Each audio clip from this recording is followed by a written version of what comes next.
My wife believed her friends' lies about me cheating, so she tracked my car, bugged my office, and even broke into my workplace, and I let her keep going, let her dig her own grave, then served her with divorce papers. Sup? Reddit. Somehow, after all that, I'm still painted as the bad guy. Her new friend group ran more surveillance on me than most law enforcement agencies, and I'm the villain in the story. This is going to be long and tense, so get your popcorn and strap in. I'm Neil, 33, male, and about 2 years ago my wife Catherine and I moved to Columbia, Maryland because I landed an operations lead gig at a defense contracting firm in Howard County, handling supply chain scheduling and delivery logistics for government contracts, good money and good benefits. We had been stuck in the same small town in western Pennsylvania for 6 years, and I honestly believed a fresh start might do us both some good. She agreed without hesitation, so we packed up everything and left. Catherine has always been the social one between us, the kind of person who can walk into a room knowing nobody and walk out with dinner plans and 3 new contacts in her phone, and I never had a problem with that. Within 3 weeks of moving, she had built an entire circle, a fitness group near the Merriweather area, regular brunch spots around the town center, group chats buzzing nonstop. The main one was this woman Courtney, loud, opinionated, recently divorced, the type who can steer any conversation back to herself without missing a beat. Catherine thought she was great. I thought she was a lot, but she wasn't my friend, so I stayed out of it. The first couple of months felt normal. We were settling in, and Catherine seemed genuinely happy. She would come home from brunch and fill me in on whatever drama was unfolding in the group, and I would half listen while cooking or checking emails, just regular married life. But around month 3 something shifted. At first I blamed it on stress. A new city, no family nearby, me working longer hours than I used to, and I told myself she was just restless and it would pass, but it didn't. I started noticing the way she looked at me when I walked in the door. Not a casual welcome home look, more like she was studying me, analyzing every move. If I came in 10 minutes late because traffic was backed up, she would be standing in the kitchen with her arms crossed asking where I had been, and when I answered she would not just accept it and move on. She would hold eye contact a little too long, like she was waiting for me to slip up. Then the phone thing started. One night I was on the couch scrolling and laughed at a meme my buddy sent me, and from across the room she immediately asked who I was texting. I showed her the screen, and she stared at it far longer than necessary.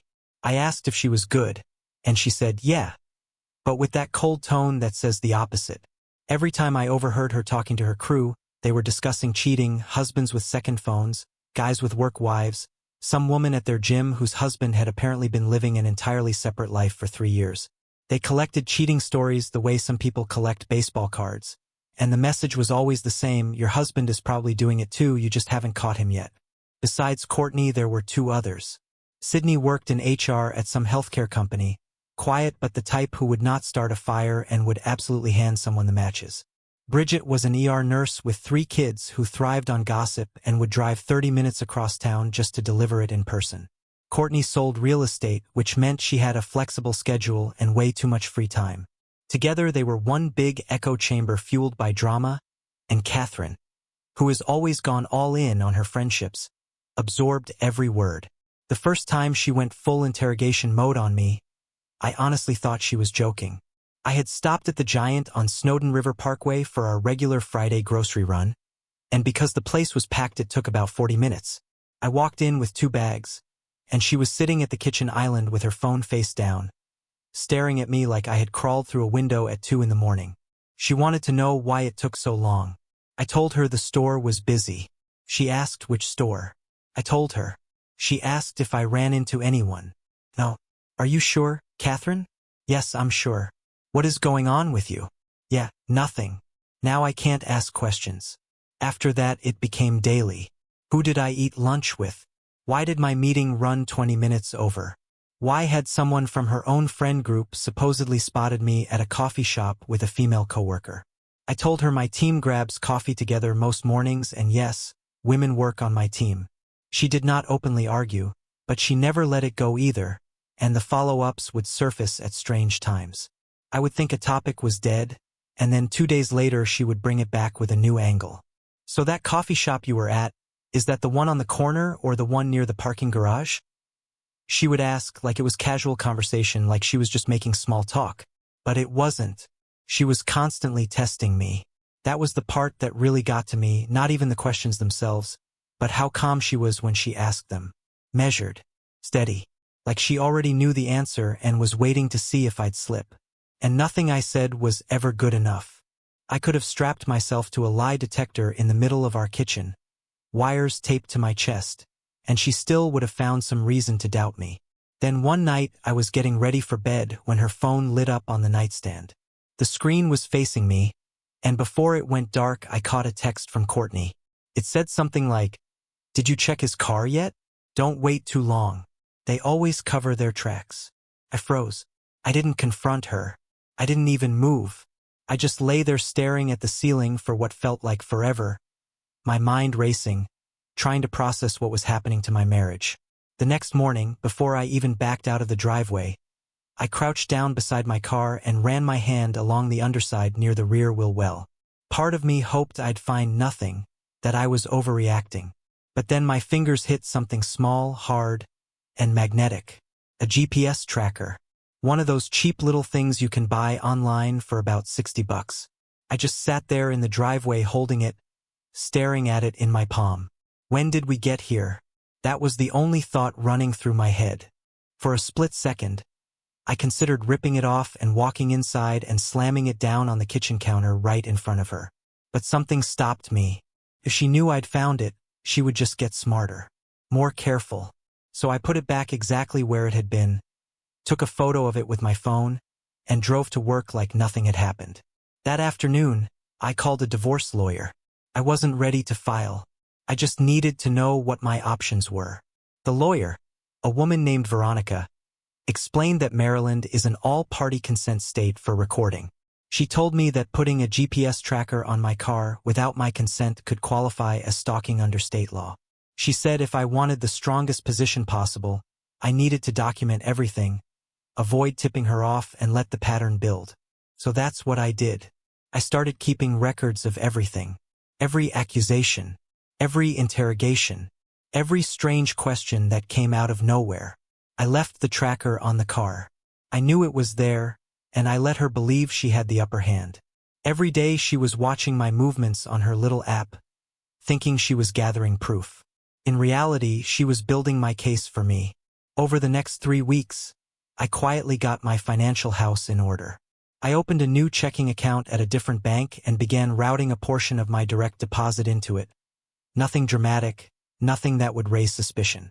I pulled copies of every financial document we had. The mortgage, joint accounts, credit cards, car titles. Everything went into a secure folder she couldn't access. Then I went through the last 12 months of credit card statements line by line. That's where I found the purchase. She had bought the tracker from an electronic site 2 weeks before I found it on my car. The charge was tucked neatly between a Target run and a gas station fill-up. I screenshotted it. Only after everything was backed up and locked down did I finally remove the tracker from my car and place it on the kitchen counter between us. I asked her to explain it. She looked at the device, then at me, and without blinking said it was for her peace of mind. She told me it wasn't a big deal. Said if I had nothing to hide, I shouldn't care. I told her it was a very big deal, that normal people do not track their spouse's car. She rolled her eyes and said I was overreacting. Told me to just let her have this one thing so she could relax. I asked her what I had ever done in our entire relationship that would justify something like this. I went through it point by point. I had never been late without an explanation. I had never hidden my phone.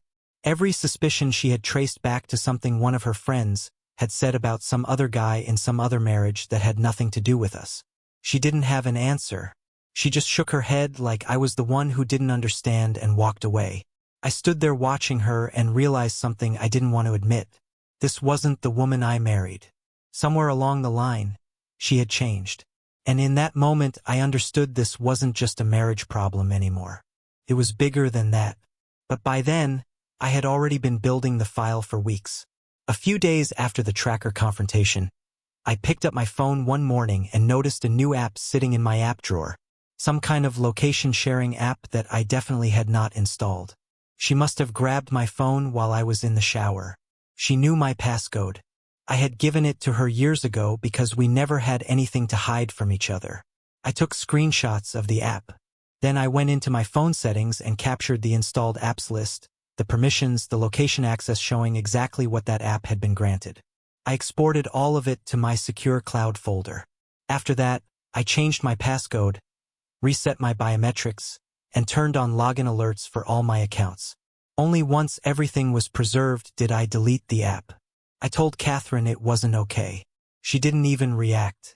"If you're not doing anything wrong, why does it matter?" she said. Same logic as the tracker. Same dead-end argument. I told her trust goes both ways and that she had been stomping all over it for months. She looked at me and called me manipulative. She said I was trying to make her feel crazy so I could get away with whatever I was doing. Classic reversal. I logged it and moved on. That week, I brought up counseling. I told her we needed to talk to somebody because whatever this was, it was getting worse, not better. She shut it down immediately. Said she didn't need a stranger telling her she was wrong for being worried about her marriage. Said counseling was for people who didn't know what the problem was, and she knew exactly what the problem was. Me. I told her fine, but I wanted it on record that I tried. After that, I sat down with Veronica again and walked her through the full timeline, every tracker, every accusation, every escalation. She listened and told me to keep going, to keep documenting. Meanwhile, Catherine escalated in a different way. She started showing up at my job. The first time, she walked into the office around lunch with a bag of food, smiling like it was a sweet surprise, saying she was in the area. I work near Fort Meade. Nobody is in the area by accident. Still, I played it cool. I introduced her to a couple of people and ate lunch with her in the break room. Fine. Here's how visitor access works in my building. You check in at the front desk, get a visitor badge, and someone escorts you. During her legitimate visits, she only ever had access to the lobby, the break room, and the hallway connecting them. She wasn't allowed to wander. She didn't have free range. But repeated visits teach you things. You start noticing patterns. Catherine saw the layout of the ground floor. She paid attention to which doors employees used. She watched the shift change timing at the side entrance by the loading dock, where a couple of guys from the logistics team would prop the door open to take breaks if you were paying attention. And Catherine was always paying attention. It doesn't take much, just a few escorted visits, to start spotting weak points in a building. 2 days after that first lunch, she showed up again. Then again the next week. Always at random times. Never a heads up. She would come in cheerful, looking around, asking who was in my office that day, who I had meetings with, whether the woman she had just seen walking down the hall was someone I worked with. One time, she pointed at a post-it note stuck to my monitor with a woman's name and number written on it. It was a vendor rep I had been trying to schedule a shipment review with. Catherine stared at that post-it like it was Exhibit A in a trial. Every visit followed the same script. Show up smiling. Scan the room. Ask questions. Leave. Then, a couple hours later, I would get a text asking about something she had noticed while she was there. A jacket draped over a chair that wasn't mine. A coffee cup with a lipstick mark sitting on someone else's desk. It was constant. But the one that really crossed the line was a Thursday when she came in and spent 20 minutes chatting up our receptionist, Jasmine. I didn't even know Catherine had been in the building until after she left. The next morning, Jasmine pulled me aside. She looked uncomfortable. She said my wife had been asking about my daily schedule, who I eat lunch with, and whether I ever stay late with anyone in particular.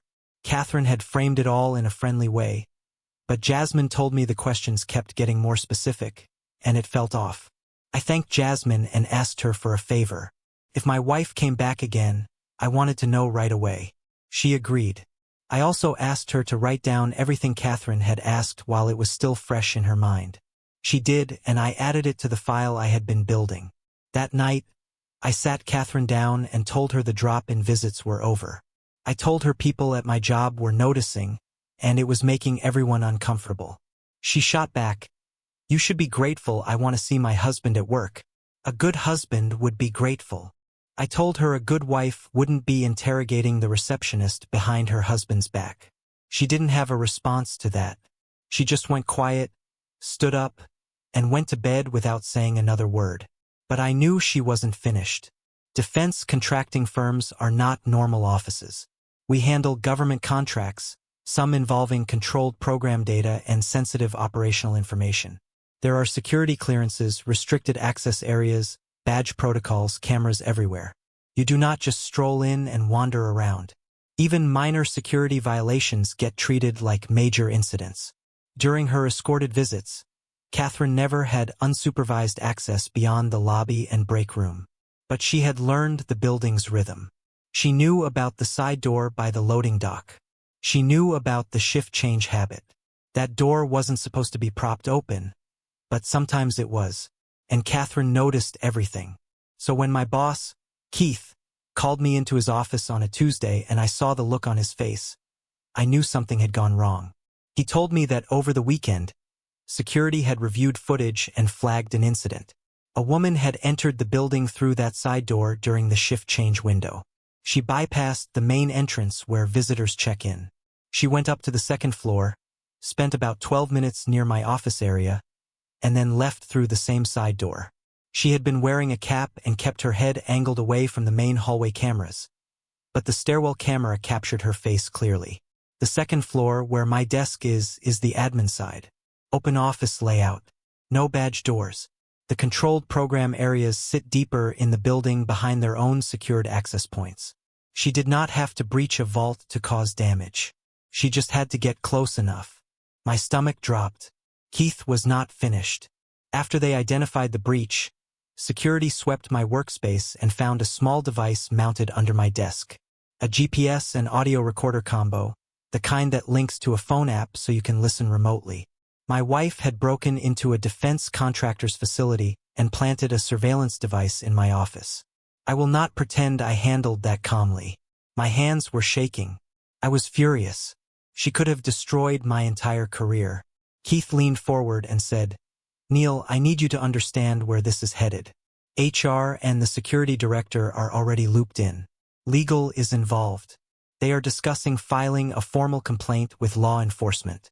I took a breath and told him I had been documenting this behavior for weeks and that I already had a lawyer. He looked surprised but also relieved. Before I left, he told me security needed to interview me as standard protocol. They had to confirm I was not involved, that I had not given her access or tipped her off about the side door. I sat in a room for about an hour answering questions about my marriage and my workspace. They took my laptop and work phone for a 48-hour review. I walked out and called Veronica and told her everything. She told me to file a police report that afternoon and request a protective order immediately. I drove to the station on my lunch break, gave my statement, handed over the log, the tracker photos, the screenshots, the credit card records. The officer taking my report looked at the file and said that would make the detective's job much easier. I filed the petition for a protective order and received an interim order through a commissioner that same day. Within a few days, I had a temporary protective order hearing in front of a judge, and the final hearing was scheduled about a week after service. Veronica handled the filings and made sure nothing slipped through the cracks. When I got home, Catherine was sitting on the couch. She could tell something was wrong. I did not ease into it. I asked her directly if she had gone to my office over the weekend. For a split second, I saw the mask fall. Then she recovered. "What are you talking about? You are on camera, Catherine. They found the device." She went pale, stood up, and tried to justify it. Said I forced her hand. Said that if I had just been open with her, she never would have had to go that far. Said she did it because she loved me and needed to know the truth. You broke into a building that handles government contracts. You planted surveillance equipment next to a room where restricted program briefings happen. Do you understand what you have done? They are not going to do anything, Neil. Come on. Nobody is going to go after a wife for looking out for her marriage. I already filed the police report and I have a protective order in place. It has already been granted. Her face changed completely. She started to panic. You did what? I also have a lawyer. I have had one for a while. And I have been documenting everything. Every tracker, every interrogation, every time you showed up at my job. Every app you installed on my phone while I was in the shower. All of it. She did not speak for a long time. She just stood there trying to process it. I am filing for divorce, I said. The papers will be ready by the end of the week. She began to shake, tears falling.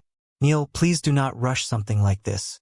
I got caught up in what they were saying and I know, and I am done with this circus. She kept trying to talk. She brought up our wedding, our first apartment back in Pennsylvania, the road trip we took to the Outer Banks. She went through every good memory like she was reading from a list, trying to bury what she had done under all of it. And honestly, part of me wanted to let it work. I am not made of stone.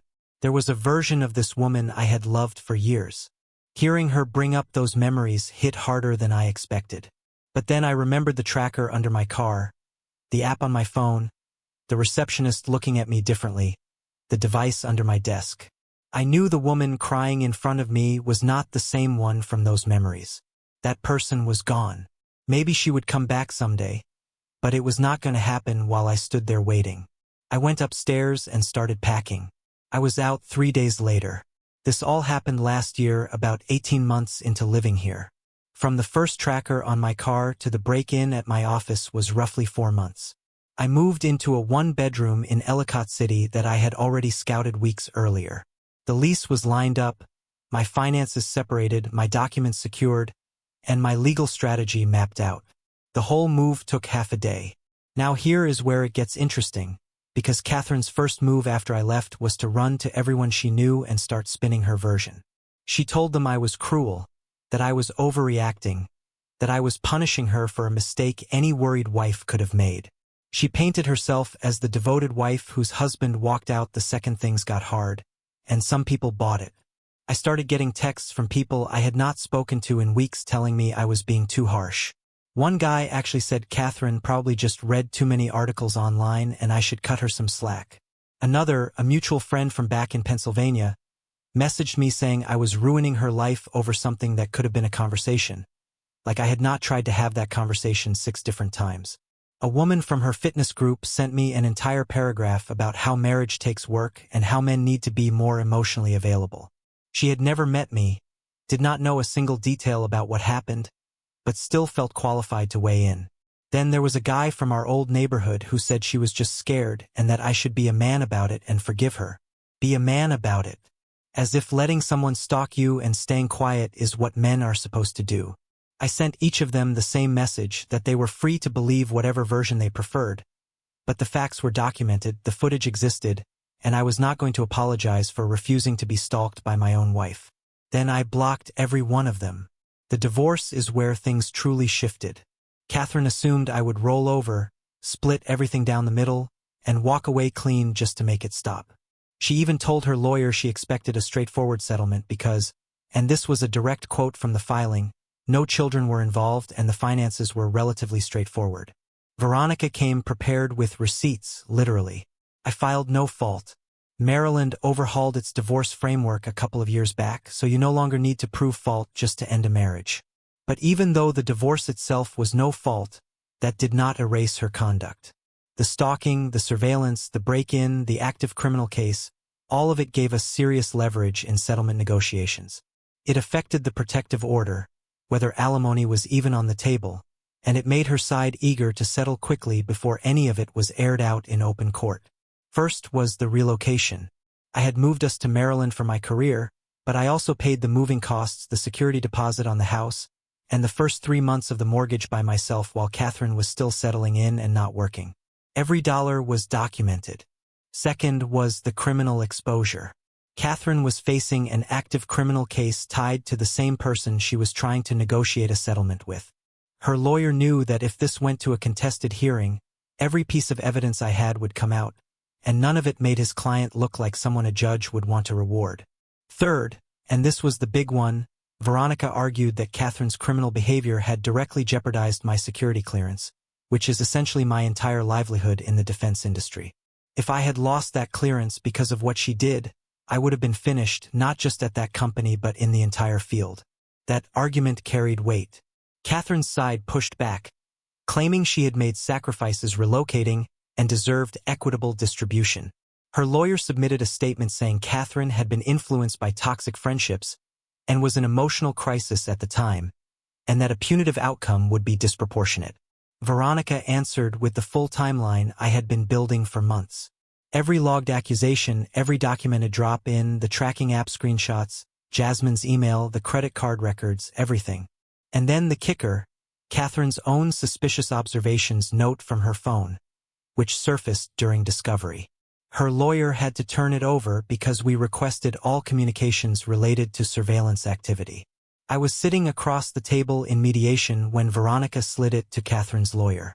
He picked it up, started reading, and his face went blank.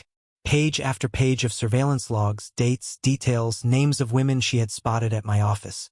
He set it down, leaned toward Catherine, and whispered something.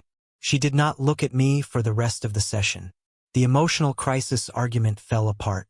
So did the idea of a clean 50-50 split when she had not contributed to the mortgage for nearly a year and was facing criminal charges tied to the man she wanted to split assets with. We settled to avoid dragging it out. I did not get everything I wanted. No one ever does in a divorce, but the agreement protected the important things. I kept the house.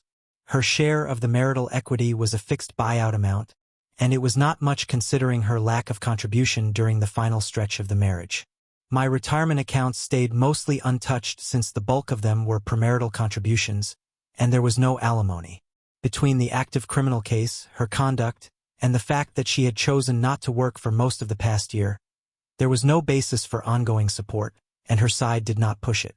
Her lawyer made one last attempt, asking that I cover her legal fees because she was financially disadvantaged.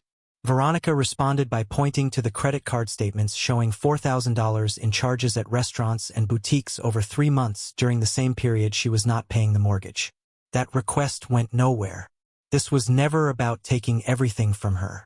It was about protecting what I had built and making sure I was not paying for the consequences of her own decisions. While the divorce moved forward, the company's case against her ran on a separate track, and that process was even harsher. Their legal team presented everything clearly. Security footage, the device, purchase records, visitor logs, camera timestamps, and the receipts. When investigators reviewed her purchase history, they discovered she had not just bought the one GPS tracker I found on my car. She had purchased 3 separate tracking devices in total. The car tracker, the audio GPS combination she planted in my office, and a third one no one had identified yet. That third device was the one that hit me hardest. After the records showed 3 purchases, Veronica told me to conduct a full sweep of everything I owned. Every bag, jacket, piece of gear, the trunk of the car, all of it. I went through everything that night, checking every pocket and lining, and I found it in my gym bag, tucked inside a small pocket in the lining that I never use. I did not touch it with my bare hands. I sealed it in a Ziploc bag and turned it over to the police the next morning as physical evidence tied to the existing case. That tracker had been active for nearly 2 months. I thought about all the times she casually asked how the gym was, and realized she already knew the answer before I even spoke. She was testing me, checking whether I would lie. The tracking data showed she had been cross-referencing my gym visits against what I told her my plans were each day. She had built an actual spreadsheet matching my movements to my daily explanations. The amount of time and energy she poured into this was deeply unsettling. Her lawyer tried to frame everything as a marital dispute that spiraled out of control, arguing she was a concerned wife acting out of emotional distress rather than criminal intent. He even mentioned that Courtney's own marriage had ended because of infidelity, suggesting Catherine had been primed to see threats that were not there. It was a reasonable angle, but the evidence was overwhelming. The company's security director explained in detail what that audio device could have captured. My office sits next to a conference room where controlled program briefings take place. If the device had been active during certain meetings, it could have recorded information protected under federal contract security requirements. The device records audio. The audio transmits to a phone app. That data then exists on a personal device with no clearance, outside any protected system. Whether Catherine intended to capture controlled information did not matter. The exposure alone was enough, and in the defense world, that is all it takes. The company did not treat this as a personal dispute. They viewed it as a breach of their security protocols and contract obligations. On the criminal side, the prosecutor initially pursued charges that included illegal interception and recording of communication, since planting an audio device and listening remotely falls under Maryland wiretap laws. That is felony territory, punishable by up to 5 years and serious fines. Her lawyer fought hard to avoid that outcome. In the end, she pleaded down to misdemeanor trespassing and stalking in exchange for probation, community service, and strict no contact and no trespass terms. Even as a misdemeanor, the exposure was significant. Maryland stalking carries up to 5 years. The plea deal was structured to prevent much worse consequences, and even then, it left her with a permanent record. The company also pursued a separate civil action to recover the full cost of the security audit required after the breach, along with additional damages. That case settled separately, and she is paying for it. The company issued a formal no trespass order, and my protective order specifically named the workplace as a protected location.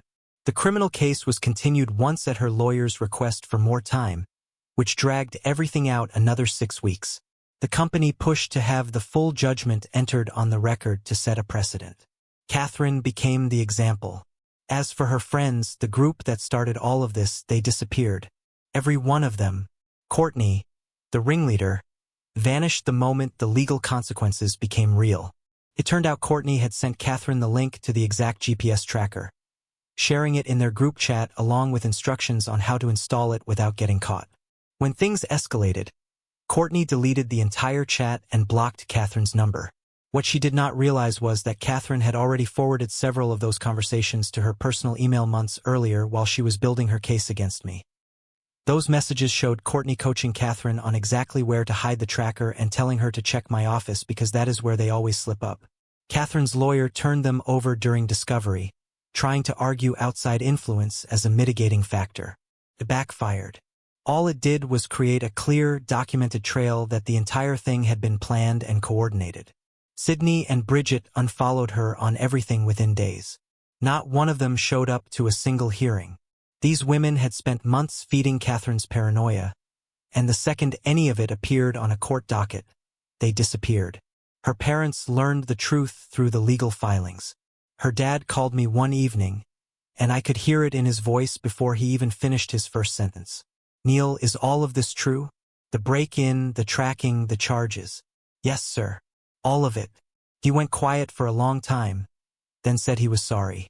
He told me he and Catherine's mom had tried to warn her about that friend group months earlier, but she would not listen. I told him I appreciated the call and did not hold anything against him. Later, I heard her parents confronted her, told her to take responsibility and face what she had done. She did not. She doubled down, insisted I must have been hiding something and that she had been right to investigate. Her mom broke down during that conversation. After that, they stopped taking her calls.